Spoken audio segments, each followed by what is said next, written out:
Ladies and gentlemen, I'm meadsyreplays. Welcome back to the channel, and today we will take a look at the Hori. Yes, the Hori, the Japanese tier 10 tank destroyer. Now, this tank is absolutely insane for many reasons. Now, we're going to have a look at the stats. It's actually been a while since I've played this tank, so I took the tank out, and you know what, I had some fun in it. It is a fun tank, and the best thing about this tank is it literally pens almost anything that comes in front of it. It will penetrate. Now, also, what is good is got very troll armor. I mean, you can pen it, but the armor profile on the thing is very troll. Now, the 250 millimeters on the hull, which of course, if you're using if you can't go and sort of hold down, or if you're wiggling, that becomes very troll and very difficult to be able to penetrate that. Now, the DPM is pretty good at 3.3k. Reload time is only 10 seconds, and it has 310 alpha.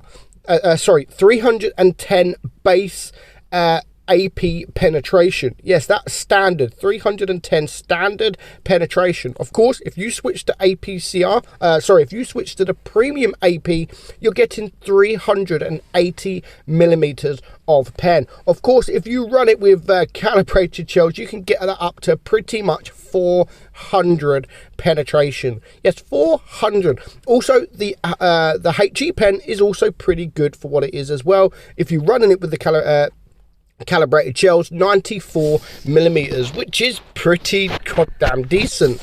But if I'm honest, the thing that we've always stated since this tank has come into the game, you're going to see the difference here. So the average damage on your AP pen, your standard AP pen, is 560 alpha. Now, the average damage of your premium AP pen is 545. That is literally 15 difference.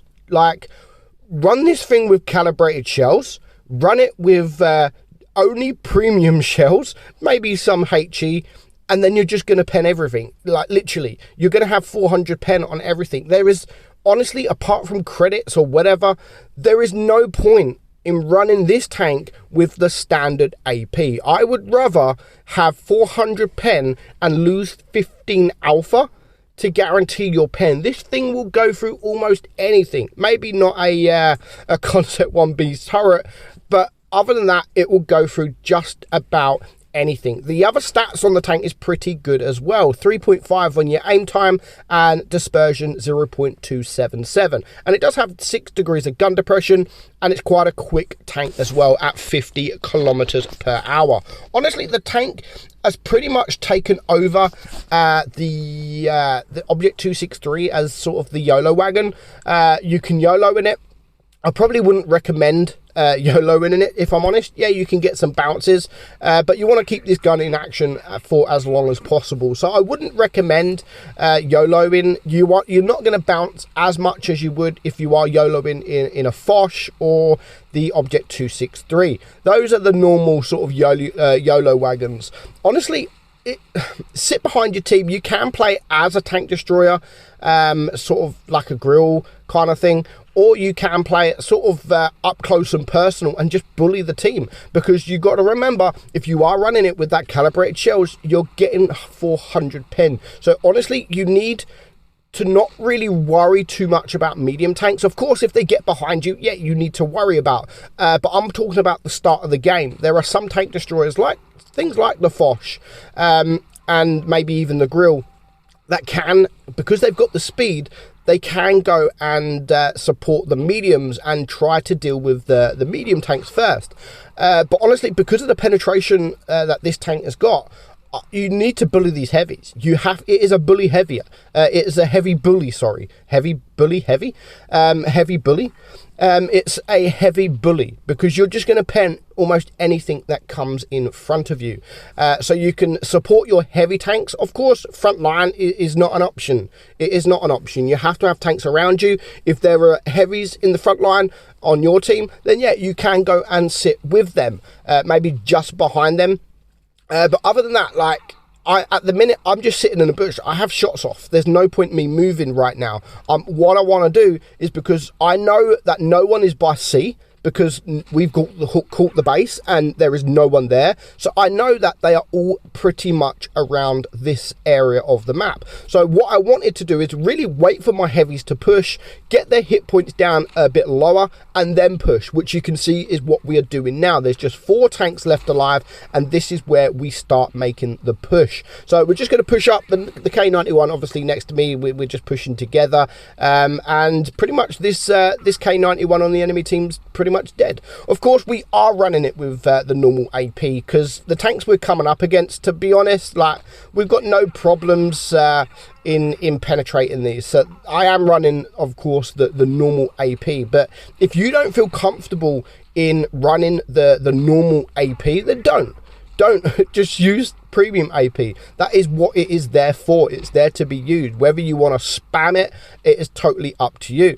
But honestly, with just 15 alpha less, why not run it? If you've got credits, if you've got a lot of credits or anything like that, that's doesn't even really affect using the premium, then run it. It's not like you're using the heat that sometimes can't go through things, that can't go through buildings or anything like that. You've got another AP shell. Your premium is AP, so why not run it? Why not run it and try to guarantee the pen? It just makes sense. It just makes complete sense to me. So we're going to have another game. We're going to watch Reek Oiler, and I mean, I've had a lot of high damage games in this. This is one of the tanks out there. I mean, I used to have a lot of high damage game replays sent to me with things like the Waffle and the Grill, but nowadays this is pretty much the top tank destroyer that I get replays for. Of course, I get some from the Death Star as well, the Jaegeru a few, but this is literally up there. This is probably one of the most the tier 10 tank destroyers that I get replays of, and I understand why. I do get why, because it is an absolutely brilliant tank, and the fact that it has got armor as well, it makes it even more better. Now, of course, with Wargaming's announcement in update 9.1, most tier 10 tanks are going to change. Now, I don't know how this is going to change. I don't know what Wargaming are going to do. I don't know if they're going to remove some armor. I don't know if they're going to give it more penetration, which I doubt, higher alpha. I really don't know how Wargaming are going to change this, but I do honestly believe one of the changes for this tank is the nice shot. The premium AP pen will, the premium AP alpha would be pretty much a little bit less, because it should be. It shouldn't be, the premium round shouldn't be just 15 alpha less. You're probably looking at about 50 to 80, or sort of around 50 to 80, something like that, less than the standard round. So this should be, the premium AP should be around about 500, in my opinion. That's what it should be. So, but honestly, I don't know how Wargaming will change it. I don't know what kind of changes they're going to make it, because they don't want to really buff it too much. It doesn't need a buff for sure, but are they going to remove the armor? Because with the armor like it is, of course it does play like an Object 263. It does kind of play like a what's the other one, like a Foch in a way. So what Wargaming are trying to do is trying to change, rebalance tanks so they all play differently. So I don't know how they're going to sort of rebalance this. I don't know what they're going to do. Of course, we will have to wait and see. But yeah, right now, for now, the tank is absolutely brilliant. Probably one of the best tier 10 tank destroyers in the game. Of course, you do have tanks like the E3 that is really, really strong as well. But yeah, I don't know how Wargaming are going to change this, and it is going to be, if it receives a bigger nerf than it does a buff, then yeah, I don't know how it's going to play. But right now, you should be playing the tank, because it is a brilliant tank. But don't forget, just because you've got all the pen in the world, you're not going to pen everything. You're not going to pen everything. It still takes time to get that, to aim. You need to aim in a position, in a certain point where you know you can pen. I mean, look at this mouse front plate. easy. At the angle he's at as well, he can pen the upper plate of that tank nice and easy. Very, very easy without any issues whatsoever. And that is a mouse. That's a mouse, and there is no issues whatsoever in penning this mouse. So yeah, I mean, he's a one-shot now. He's a one-shot, needs to deal with this. I mean, look at the mouse. It's like butter. You can pen this mouse like butter, and it shouldn't be like that, but it is, and we've got to accept that. And people that like the tank and play the tank is quite happy of the penetration. So yeah, that is the Hori, the tier 10 tank destroyer. I mean, the whole line, to be honest. The tier 8 is okay, the tier 9 is pretty good, so the whole line is pretty good. And I just don't know how Wargaming are going to change this tank. Hopefully they don't change it too much. It may be just the premium AP pen might need a slight tweak, but we'll see.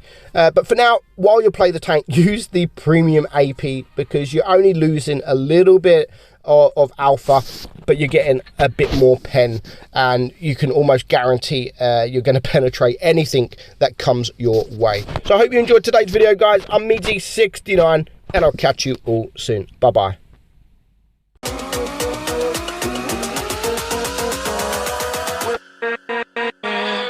With